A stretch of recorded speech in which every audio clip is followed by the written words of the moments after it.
quem matou a casa e ainda escreveram uma crônica da casa assassinada. Venha comigo e você vai ver que foi muito mais do que a casa que acabou destruída.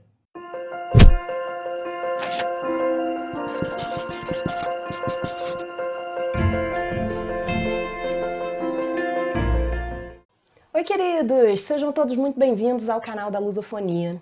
E hoje a gente vai falar aqui de um clássico da literatura brasileira, Crônica da Casa Assassinada, de Lúcio Cardoso.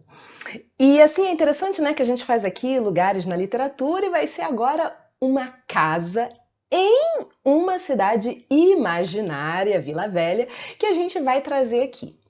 Esse é um livro que ele permite diferentes abordagens pelo lado psicológico dos personagens, temporal, espacial. É um livro realmente que tem muitas entradas de discussão. Hoje eu vou só trazer aqui uma palhinha, um gostinho para despertar aí algumas questões em quem já leu ou trazer aí essa vontade de descobrir essa obra. É um livro bastante original, longo. Esse aqui eu peguei ali mais um que eu peguei na biblioteca lá do meu pai, por isso que tá velhinho assim, desse jeito. E, bom, o livro ele é construído de uma forma bem original, são vários narradores, ele tem essa polifonia. Por quê? Porque são escritos, diários, relatos, cartas de diferentes personagens, cada capítulo é uma coisa escrita por um personagem, que foram compilados para fazer a crônica da casa assassinada. Então é muito interessante porque a gente vai descobrindo pedaços da história a partir de diferentes personagens e às vezes a gente vê um evento por um lado e quando é outro personagem que conta, a gente já tem uma visão diferente daquilo e isso é muito difícil de fazer e Lúcio Cardoso faz com maestria.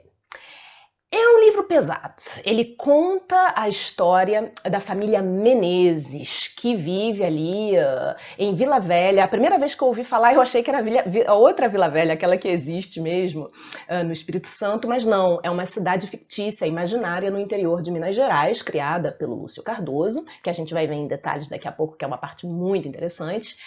E, enfim, o livro conta a história dessa família que está inteiramente decadente. E são três irmãos e a vida dessa família vai ser muito atingida com a chegada da Nina, que é a esposa do irmão mais novo. E ela é carioca, ela não consegue se adaptar a essa vida de província e por isso ela vai causar ali um furdúncio na família e vai ter uma resistência enorme. A Nina que não suporta aquela vida de província. Ela foi enganada, porque ela achava que ela ia casar, ia ter muito dinheiro, muito conforto, mas na verdade a família já estava perdendo dinheiro, já não estava com essa bola toda há muito tempo, a casa decadente, dinheiro mesmo sobrava muito pouco, e ela não sabia disso. O irmão do meio, então o marido dela era o Valdo, o irmão do meio é o Timóteo, que é um personagem e que ele também é colocado de lado pela família, porque ele se veste com as roupas da mãe, ele tem uma atitude de não se enquadrar nessa masculinidade de uma família tradicional mineira. Então ele vivia recluso, fechado naquela casa, e ele mesmo se autoexilava no quarto, e ele não escondiam ele, não queriam que ele saísse. E o Demétrio, o irmão mais velho, que é o chefe da família, o que consegue ali organizar o pouco que sobrou dos bens da família. Tem a cunhada da Nina, que é a Ana, a esposa do Demétrio, e tem alguns personagens também que convivem ali naquela família. Tem a Bétia, que é a governanta inglesa, o farmacêutico, o médico, e a gente vai sabendo como é que funciona a vida dessa família. Logo no início, o André, que é o filho da Nina com o Valdo, que já é grande, ele vai começar contando da morte da mãe dele. Então a gente já sabe, logo no início, não é spoiler não, é que ela morre. E aí a gente vai continuando a ler o livro e a gente vai ver como é que foi a chegada da Nina até esse momento que ela morreu. E é muita fofoca, é muita inveja, é muito rancor. O Lúcio, ele constrói um ambiente muito pesado naquela casa. E é um livro realmente que a gente vai entrando nos personagens.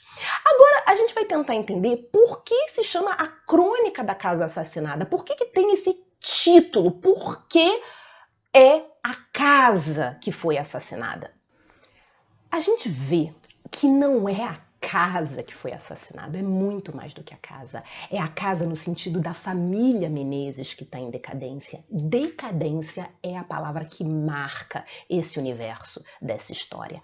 A casa, os Menezes, aquela família Menezes entrou em decadência. Mas é mais do que isso. É também o ser humano, as pessoas que estão lá dentro. O patriarcado mineiro fica representado na decadência dessa família. Porque a gente vai ver uma família que é muito tradicional, que ainda tem aquela coisa do comando, da força masculina, de dominar e de tentar colocar para baixo as pessoas que fogem daqueles valores patriarcais, e a gente vê que isso está entrando em ruínas. A gente vê que é esse modo patriarcal mineiro, do interior do Brasil mesmo, que está em decadência. E aí você vai ver resquícios disso quando você vê o modo como os empregados que ainda circulavam ali são tratados, a questão ali do negro, apesar de você já ter tido a abolição há muitos anos, mas você ainda tinha aquele ranço do tratamento com ex-escravos, com negros que ainda circulavam, mesmo os próprios empregados que não eram necessariamente negros, como o jardineiro, você tinha aquela coisa do tratamento subalterno, mas que era aquela pose dos Menezes, mas que estão caindo, que estão morrendo como a casa. Então você tem uma simbologia muito grande, ele descreve muito bem os espaços. Ler esse livro pensando nos espaços é uma leitura fantástica, mas especificamente a casa, ela tá caindo, ela tá em ruínas, igual a família e igual a esse sistema desses grandes proprietários antigos de grandes famílias tradicionais daquele momento. E além disso, a gente vai ter a cidade de Vila Velha, que também vai entrar em decadência. Então é todo um conjunto, a gente parte do micro pro macro. Então a personagem Nina, quando ela morre, gente, é uma descrição, é um negócio assim pesado. A mulher entra em decomposição ainda em vida. E essa decomposição a gente não vê só na Nina, no personagem da Nina, a gente vê na casa, a gente vê na moral das pessoas, a gente vê nas atitudes, a gente vê que é uma decadência física, moral, social, global que a gente tem. Então a casa não morre, é todo um entorno, é todo um modo de vida. E é uma crítica muito pesada do autor a esse modo de vida do interior tradicional, patriarcal, das cidades do interior do Brasil. E eu falei aqui da cidade de Vila Velha, né? Que ela é uma cidade fictícia, imaginada pelo Lúcio Cardoso, que ficaria ali no interior de Minas, na Zona da Mata. E é muito interessante trazer isso para cá, porque esse universo criado pelo Lúcio Cardoso, na verdade, o objetivo dele era contar a Crônica da Casa Assassinada, da família Menezes, mas depois fazer uma trilogia desenvolvendo a história dessa cidade fictícia para esse apocalipse, essa queda, essa degradação de Vila Velha, com a degradação humana de determinados princípios, fizesse essa trilogia, esse entorno. Isso não aconteceu, ele escreveu a Crônica da Casa Assassinada. O segundo livro, que era O Viajante, ele nunca terminou, foi publicado póstumo, e o Requiem só sobraram assim algumas poucas partes que está ali hoje no arquivo da casa de Rui Barbosa. Mas o projeto original era depois recuperar aqueles personagens que apareceram na Crônica da Casa Assassinada e desenvolver uma história contando essa cidade que já estava fadada desde o início da narrativa à morte, ao fracasso. Primeiro a gente vê nas narrativas do padre, que ela foi primeiro fisicamente saqueada e depois teve uma peste que acabou de acabar com a cidade. Então todo esse universo da Crônica da Casa Assassinada deveria ser recuperado, desenvolvido para fazer todo um universo, e é uma pena, eu lamento muito que Lúcio Cardoso não tenha tido aí o tempo e a saúde para fazer esse trabalho global, que eu acho que seria muito interessante recuperar esses personagens, costurar, trazer de volta toda essa questão dessa decadência mais ampla. Aí a gente partiria do indivíduo, como a Nina, até realmente a cidade. E aí a gente vai pensar, a Crônica da Casa Assassinada, mas quem matou a casa? É muito interessante colocar essa pergunta porque tem várias leituras possíveis quando a gente fala num assassinato. A gente pode pensar que foi o próprio patriarcado, essa mesma família com esses valores em decadência que levou a casa às ruínas por não saber se renovar, por não saber se modernizar, por não saber se reinventar e continuar naquele ranço, e acabou entrando em choque com a realidade e assassinando a casa e tudo o que tinha em torno. Mas a gente também pode pensar que foram aqueles párias, no caso a Nina, que foi considerada acusada de adúltera, acusada de várias coisas na história, porque a história tem uns negócios escabrosos. Quando você começa a ler e o André vai descrevendo a mãe, e a gente sente ali logo no início que tem uma relação muito particular de incesto, e aí você vai pensando, peraí, calma aí, eu entendi direito, você vai continuando a ler e você vai descobrindo coisa atrás de coisa. Então a Nina,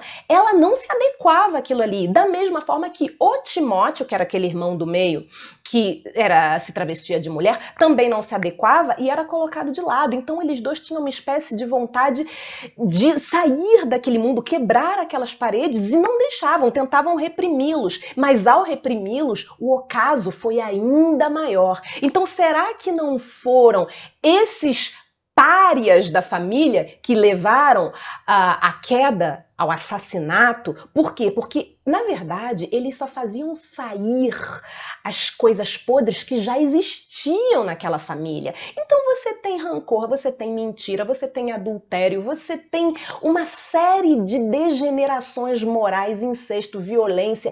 É um negócio assim, e é muito psicológico, o livro ele é muito sombrio. Então pode ser uma leitura possível também pensar que a existência, a luta desses personagens que não se adequavam é que pode ter desencadeado o último tiro que realmente acabou de matar esta casa. Então tem várias leituras possíveis desse assassinato da casa, que depois vai se estender não apenas para a cidade de Vila Velha, como para o ser humano.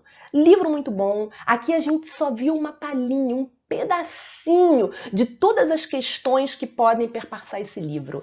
Recomendo, é um livro que necessita um pouco de tempo, ele é longo, mas é uma leitura fluida de qualquer forma. Tem um ambiente pesado, mas também não é aquela coisa que te deixa sem dormir, mas que te faz pensar. E, claro, é um clássico que marcou a literatura brasileira. Conte pra mim, você já leu A Crônica da Casa Assassinada? Qual foi a coisa que mais marcou você? Se você não leu, espero que aqui você tenha tido vontade de descobrir essa obra. Nos vemos no próximo episódio, se inscreva no canal. Um forte abraço, tchau, tchau!